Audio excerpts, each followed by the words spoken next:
স্বাধীনতা দিবস উপলক্ষে বাংলাদেশ ক্যাটারিং অ্যাসোসিয়েশন স্কটল্যান্ডের উদ্যোগে আয়োজিত আলোচনা সভায় বক্তব্য রাখেন নানু মিয়া, আব্দুল জলিল, মনোরুদ্দিন লুৎফর, মীর শাহজাহান, মিজান রহমান, সৈয়দ কামাল আহমেদ প্রমুখ। বিশেষ অতিথি হিসেবে উপস্থিত ছিলেন doctor Walid Asaruddin MBE, Faisal Chowdhury MBE এবং বাংলাদেশ থেকে আগত সাংবাদিক সঞ্জীব চৌধুরী। যাদের সুমহান আত্মত্যাগে অর্জিত হয়েছে বাংলাদেশের স্বাধীনতা, সেই লাখো শহীদদের কথা কৃতজ্ঞ চিত্তে স্মরণ করে বক্তাগণ বলেন, বাঙালি ইতিহাসের শ্রেষ্ঠ দিন 1971 সালের 26শে মার্চ। দলীয় ভেদাভেদ এবং সংকীর্ণতার ঊর্ধ্বে থেকে প্রবাসীদেরকে ঐক্যবদ্ধ হয়ে দেশের স্বার্থে নিজেদেরকে উৎসর্গ করার আহ্বান জানান বক্তাগণ।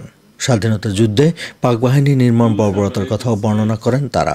বাংলাদেশ ক্যাটারিং অ্যাসোসিয়েশন স্কটল্যান্ডের পক্ষ থেকে সকল বাংলাদেশিদেরকে স্বাধীনতা দিবসের শুভেচ্ছা, এবং আমরা আশা করব আমরা সবাই যেন বাংলাদেশের জাতীয় দিবসগুলো ঠিকমতোভাবে নিয়মিতভাবে পালন করে আমাদের নতুন প্রজন্মের কাছে বাংলাদেশের সঠিক ইতিহাস তুলে ধরতে পারি। সংগঠনের সভাপতি আসাদুর আলীর সভাপতিত্বে সভাটি পরিচালনা করেন সাধারণ সম্পাদক মুস্তাফিজুর রহমান।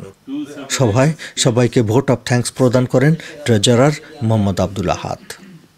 স্কটল্যান্ডের এডিনবরা থেকে হুমায়ুন কবির, চ্যানেল আই।